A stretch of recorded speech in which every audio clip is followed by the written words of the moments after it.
Yeah, they've given me the title to talk to this year as What Would Good Regulation Look Like? Which bears an uncanny relationship to the title I had to present on last year, which is, here's the opening slide, What Would Good Regulation Look Like? It's a perennial theme. So obviously it's been easy to do the preparation for this one. No, seriously, this is all going to be brand new. Okay, so first of all, I'm going to give you 8 ideas, all right? Now, if I had 3 hours, I would spend 2 hours and 55 minutes on this one. Do nothing. Literally do nothing. And this goes back to Peter's argument, which is about risks and opportunities. The risks, particularly in the vaping, smokeless, heat not burn area, basically the risks are quite small, the opportunities are very large, and the likelihood of ill-conceived regulation destroying opportunities through unintended consequences is quite high.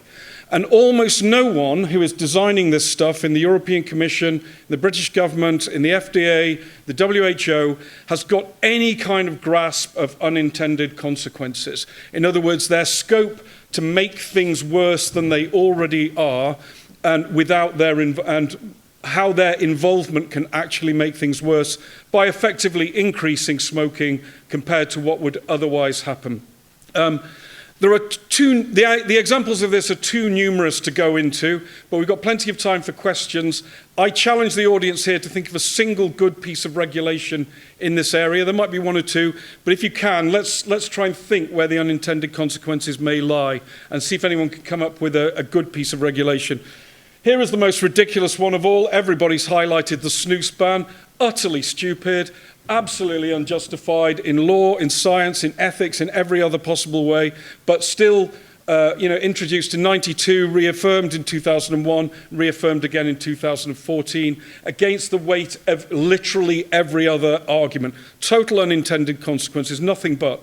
The next one is completely ridiculous, no benefits from these sort of meddling with bottle sizes or strengths or anything. Probably, as Neil was saying earlier, counterproductive, these things, a lot more messing around with small bottles, small tank sizes, weaker liquids, and everything. Nothing at all behind this, nothing good in this at all.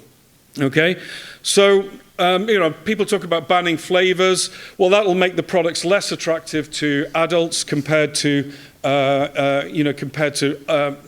banning flavors will just make the products less attractive and therefore make smoking relatively more attractive. And that applies to kids as well, by the way. If you believe in this mythical idea that flavors are there to lure kids into smoking and then into vaping, that's just as likely to be wrong. Kids may be using vaping for harm reduction purposes as well. You may drive them away. So that's the first one. As I say, we could go on forever with unintended consequences of stupid regulation. The reservoir of that is broad and deep, but we won't detain ourselves much longer on that. So the itch of the regulator is absolutely irrepressible. People feel that they need to regulate and they need to do so. We'll spend the rest of the time looking at what they could do. The first guidance, I would say, is set transparent standards for products. Okay, this is the way most things in the world are regulated. You don't have a product-by-product authorization regime with opaque, impenetrable criteria, which is essentially what they've invented in the United States, the FDA. One thing the EU does slightly better is it does have a standards approach, and it does have a notification regime rather than an authorization process for vaping products. The standards that they've chosen happen to be rubbish, but philosophically it is the right sort of approach. Set standards and then notify against those. And actually there's good developments in Europe. So this is the AFNOR standards. The French have obviously been moving fast on this and have set up standards that regulate mechanical, thermal, chemical risks. There's also stuff on electrical risks for devices and say what sort of information you should put on the pack. Perfectly straightforward. Same thing for liquids. How should the containers be held? What sort of information should go on the pack and so on. Straightforward. And if you meet these standards, this is where we would get to in the future, the product goes onto the market and that's it. That's the end of regulators. And the advantage of that is the supply chain knows what it needs to do. The analytical chemistry labs and everything can tool up to do the right sort of tests using the right sort of equipment. Consumers basically know what they're getting and by inference what risks they're taking. And everything is clear and transparent. So this is the way to go about this. Product by product authorization, death for the industry, death for everybody. We'll always get mired in a sort of political quagmire. Okay, next, quality assurance. This just says that if you're going to be making these products and you're going to sell things that are potentially dangerous to the public, you basically need to know what you're doing. So this would be something like ISO 9000, which people think just applies to mighty corporations. It doesn't. You can use the techniques of quality assurance for any business from the very smallest to the very largest. So this is all about making sure you have a method for recall. You know what changes you're making. People know how to get in touch with you. You are a registered corporate entity and you have certain responsibilities that you bear under the law and so on. Next one is policy in vaping in public places or use of these products in public places. And there's a massive sort of error that people make, particularly in tobacco control, in which they go from this is what I like and think this is what I like and this is what I think should happen to this should be the law for everyone. And that leap of logic is not one that should ever be made at all, or certainly should not be made lightly. And I always think of this example. So when people say, oh yes, vaping should be banned everywhere smoking is banned. Okay, well, the rationale for banning smoking, and even this is contested in public places, is that there is a material risk to bystanders, okay? And that, sorry, hang on, I've gone ahead of myself. Okay, so you can't just use policy by analogy unless you can identify a material risk to bystanders from vaping or the heat-not-burn products, and certainly the ban on use of oral tobacco in public places just seems absurd to me. So I'd like to think, well, here are a bunch of examples of potential vaping policies. I don't know if you can read these, they're all quite small. But, bar wants to have a vape night every Thursday. They want to have a single room where vaping is allowed. One place in a town decides they're going to allow it. A hotel wants to allow it in its rooms, but not in its restaurant, spa and lobby. An office wants to have a vaping room so smokers don't have to go outside so they don't lose so much money. Care home wants to allow an indoor vaping area so frail old people don't have to go outside in the winter, and so on. Okay, now what these are large numbers, thousands, millions of micro decisions that are taken by people who are making a judgment about what's best for their business or their care offering, their service, or whatever they're trying to deliver. Okay, and it's up to them to make the right decision, unless there is a case for the state to override that with some kind of overall dictum that says, no, it must be banned everywhere. So this is something I think is quite desirable. You should actually want this and respect it, unless there is a good reason. And that goes right back to the philosophy John Stuart Mill, and you've all seen this before. You can only really intervene and withdraw somebody's rights, and in this case it's property rights, to prevent harm to others. So where's the material harm? There is no evidence of material harm to others from vaping or the heat-not-burn products, to my knowledge. And you should have quite a high threshold for establishing that before you withdraw the rights to act in this kind of way. Okay, so I think there's been far too much lazy policy by analogy of people just saying, well, we just ban this everywhere smoking is banned because we don't like smoking, and by analogy, we don't like vaping. So the approach I like, the PHE, I don't know if they're still here, has just said, well, it's your decision, but here's some guidance on how to think about it. This is how to make the decision. These are the things to take into account. Are you helping your workers switch from smoking to vaping, for example? That could be a material consideration in a workplace. So that's, I think, the correct approach. Help people make informed choices about what they do on their own property. Next, advertising of adult products. Is Deborah still here? Is Deborah still here? Oh, did you? That's a shame, because I put this one on every year mainly to offend Deborah. There's a serious point behind this. So this is the blue bathing suit ad, okay, which I happen to think is very good, and a lot of people have been quite shocked and scandalized about.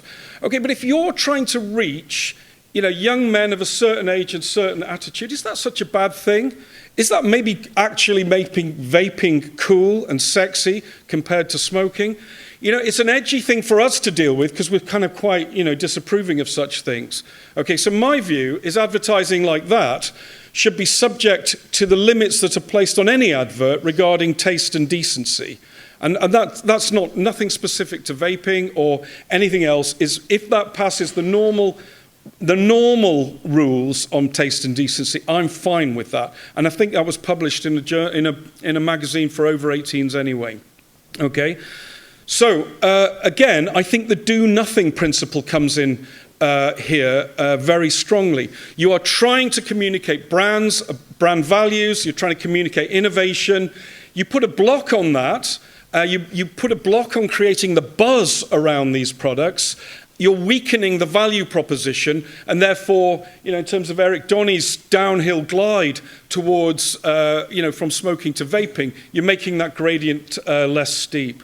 Okay, so I think we should protect advertising, promotion, sponsorship really, really strongly. It's important in driving the quitting behavior. And if it means that Madison Avenue's finest come up with things like this because they think it will work, then I'm for it, subject to the normal rules of taste and decency and other things that govern advertising. If you do want to do something, do what we've done in the UK, which is a set of guidance that essentially puts some limits on, which are quite similar to the guidance we use for alcohol advertising. Don't ram it down the throats of kids. Don't pretend it. Don't do things that are completely irresponsible and so on. But these have been pretty successful for the most part. Most people are finding these not too onerous to comply with or too restricting on creativity. Meaningful risk communication. So we say, regulators say almost nothing of any sense or use and a lot that's harmful when they communicate risk. So here we go. This is the warning that goes on e-cigarettes in the European Union. This product contains nicotine, which is a highly addictive substance. Flash, flash, massive warning, same size as has been on smoking for ages. So there's a subliminal message there, which is picked up, this is a similar sort of thing to smoking. It's got a big black and white warning covering 30% of the pack. Wah, wah, don't use. Okay, and then we're amazed to find, and this is Ash's works, very good. Let's pick on the top reason for smokers not trying an e-cigarette amongst never smokers. I'm sorry, amongst people who have never tried an e-cigarette. Sorry, I'm garbling this. Among smokers who have never tried an e-cigarette, the primary reason, the most important reason given for not trying it is, I do not want to substitute one addiction for another. And so what do? We put a huge warning on the pack saying addiction, addiction, addiction. How can that be the right thing to do? So for me, the consumer should come first in this, and we should put meaningful information on the packs. So what about these messages? This product is likely to be at least 95% safer than smoking cigarettes. That's not a million miles away from what Public Health England or the Royal College of Physicians say. It's just we can't seem to get anyone to be allowed to say that on a pack. Or what about this? This is an American version of a similar thing. No product is completely safe, but use of this product is much less harmful than smoking. What about saying that? Is that so hard for a regulator to actually utter those words? Would it really break the bank for them to be that truthful? Because that is meaningful risk information. Nearly done now. Taxes, this is, if you're a vapor, that thing upside down is you. This is where we're going with the sort of tax regime. If you haven't read it already, we always refer to Sweeney, Warner, Chalupka, and their paper on differential taxes. And it's an obvious thing. Again, going back to Eric's thing with the gradient, you raise the taxes on cigarettes, you keep the taxes low or zero on other products. This is, the next chart is from the New Nicotine Alliance tax submission to the European Commission. This is just the elements we think of a good tax regime. First of all, a substantial difference in risk between smoking and smoke-free, and that's basically the Sweeney-Warner-Chalupka idea.